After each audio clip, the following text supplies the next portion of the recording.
ഞാൻ ചെയ്ത ഏറ്റവും വലിയൊരു മണ്ടത്തരമെന്നല്ല പറയുന്നത്. ഞാനത് ലാലേട്ടൻ്റെ അടുത്ത് എനിക്കൊരു ഓപ്പൺ ഡേറ്റ് ഉണ്ടായിരുന്നു അന്ന്. കുട്ടിയുടെ കല്യാണം. അവരെ ബ്രദർ ഫൈറ്ററാണ്, ആൾ വന്നിട്ടില്ല.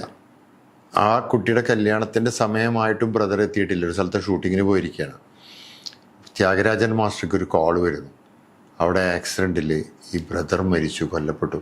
തലേ ദിവസം ആ ബ്രദർ കൊടുത്തയച്ച പൈസ കൊണ്ടാണ് ഈ സദ്യ നടക്കുന്നത്.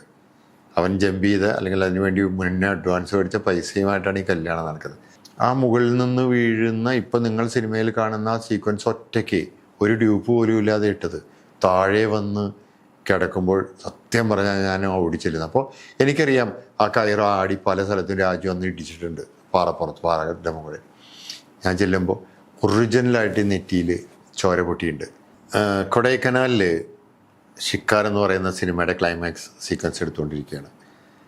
അപ്പോൾ ത്യാഗരാജൻ മാസ്റ്ററുണ്ട്, ലാലേട്ടനുണ്ട്. ഭയങ്കര റിസ്കി ഷോട്ടുകളാണ് എടുത്തുകൊണ്ടിരിക്കുന്നത്. ഞാനുണ്ട്, ഡയറക്ടർ ദീപനുണ്ട്, പത്മകുമാറുണ്ട്. അങ്ങനെ എല്ലാ ഫുൾ നമ്മളൊരു ഗ്രൂപ്പായിട്ട് തന്നെയാണ് ആ സിനിമയുടെ എല്ലാ ക്രൂവിൻ്റെ കൂടെ ഉണ്ടായിരുന്നത്. എല്ലാവരും ഉണ്ടായിരുന്നു.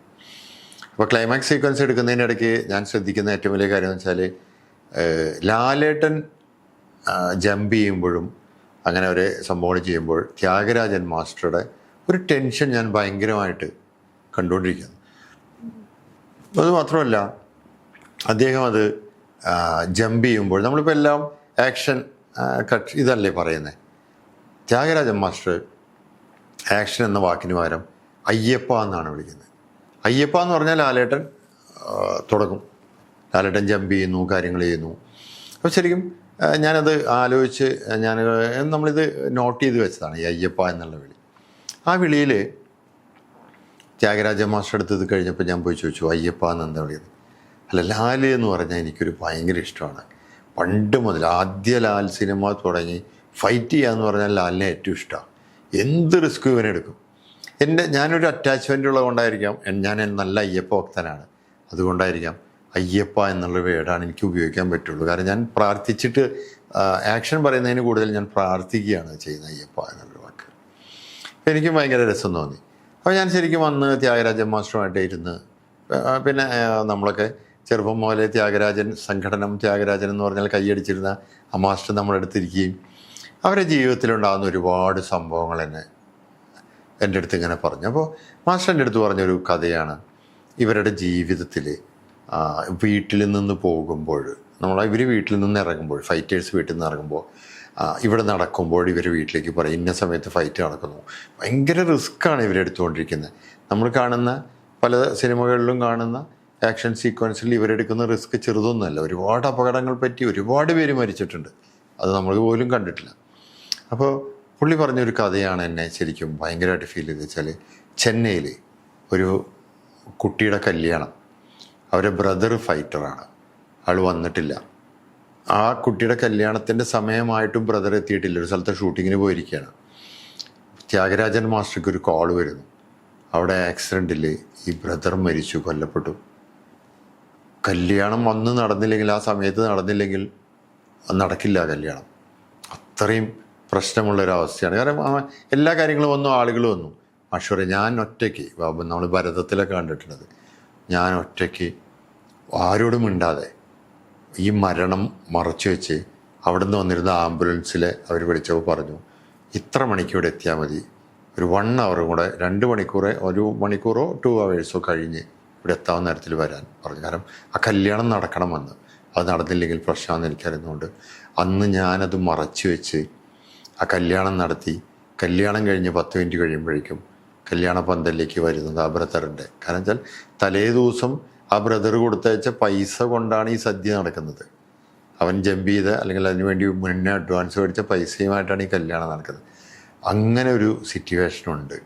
അപ്പോൾ ആ ദിവസം ഇവൻ ഫൈറ്റ് ചെയ്യുന്ന സമയത്ത് ശരിക്കും ഈ കല്യാണം അല്ലെങ്കിൽ ഇവരുടെ വീട്ടിൽ കുമ്പളങ്ങ ഇവർ വെച്ചൊരു പൂജയുണ്ട്. ഇതൊക്കെ ചെയ്യും. നമ്മൾ കാണുന്ന ഈ സിനിമയിൽ കാണുന്ന ഫൈറ്റേഴ്സ് പലരും ഇവിടെ ഫൈറ്റ് ചെയ്യുമ്പോൾ അവരുടെ വീട്ടിൽ അവരെ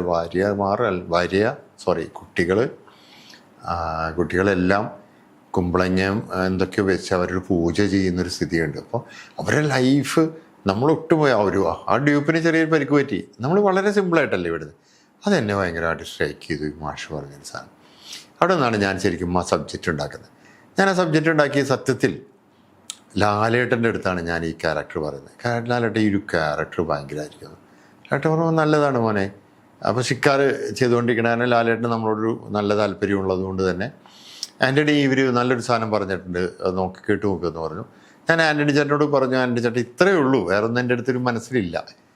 അപ്പോഴേക്കും ടെഡ്കോ രാജഗോപാൽ സാർ പറഞ്ഞു, എടാ നീ എഴുത്, അപ്പോൾ ദീപൻ ഡയറക്റ്റ് ചെയ്യട്ടെ, ദീപനാണ് ഡയറക്റ്റ് ചെയ്യട്ടെ എന്ന് പറയുന്നത്, നമുക്ക് ഈ പടം ഞാൻ പ്രൊഡ്യൂസ് ചെയ്യാം എന്ന് പറയുന്നു.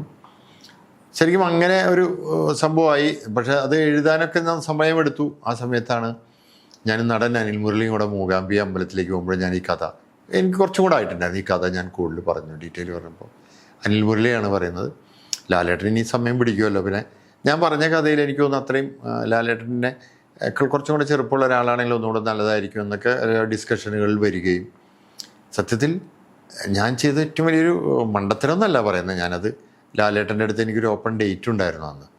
ഞാൻ അങ്ങനെ അനിൽ മുരളി ഒരു ദിവസം പൃഥ്വിരാജിൻ്റെ അടുത്ത് പറയും ഇങ്ങനെ സബ്ജക്റ്റ് ഉണ്ടെന്ന് പറഞ്ഞു. രാജുവാണ് എന്നെ വിളിക്കുന്നത്. ഞാൻ കോഴിക്കോട് മഹാറാണിയിൽ ഇതിൻ്റെ വർക്കുമായിട്ടിരിക്കുമ്പോഴാണ് എന്നെ പൃഥ്വിരാജ് വിളിക്കുന്നത്, ഒന്ന് എറണാകുളത്ത് വരണം.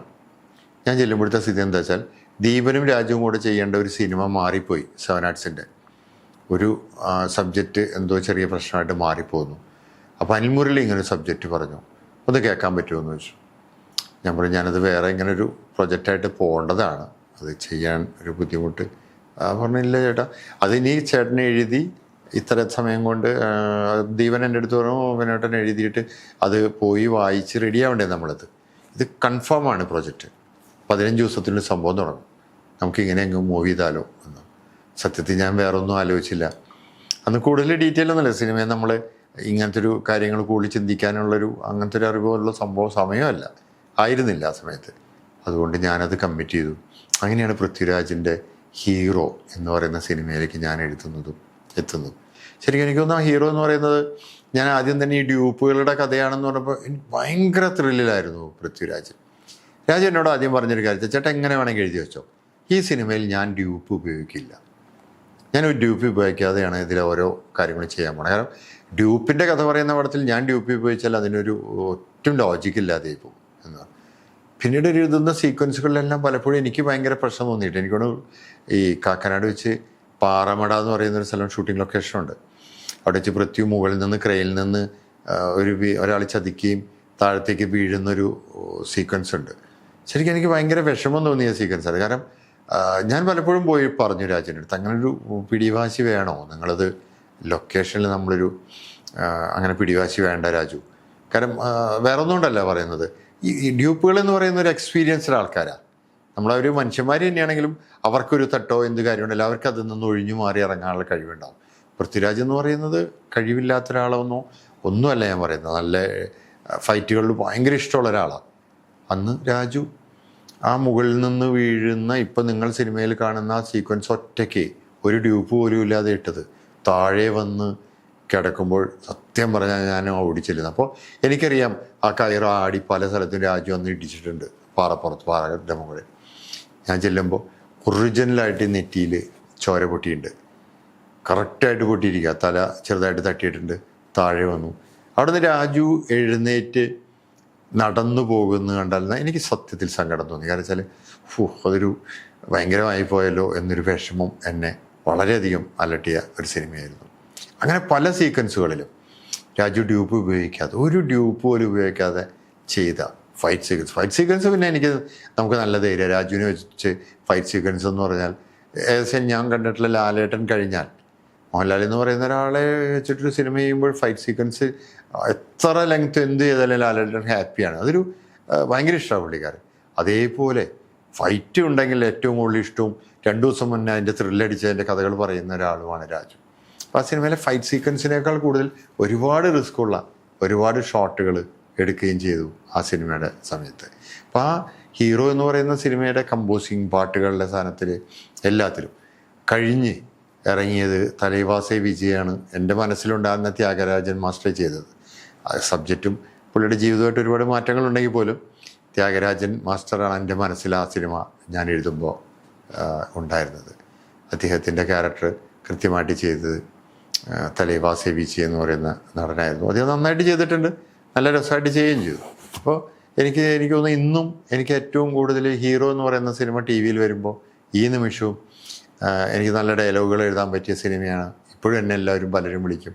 എനിക്ക് തോന്നുന്നു പല ചാനലുകളിലും ഇപ്പോഴും 2 ചാനലുകളിൽ ഇടയ്ക്കിടയ്ക്ക് ഇപ്പോഴും വരുന്ന സിനിമയാണ് ഹീറോ. എനിക്ക് ഏറ്റവും പ്രിയപ്പെട്ട ഒരു സിനിമയാണ് ഞാൻ എഴുതിയതിൽ ഹീറോ.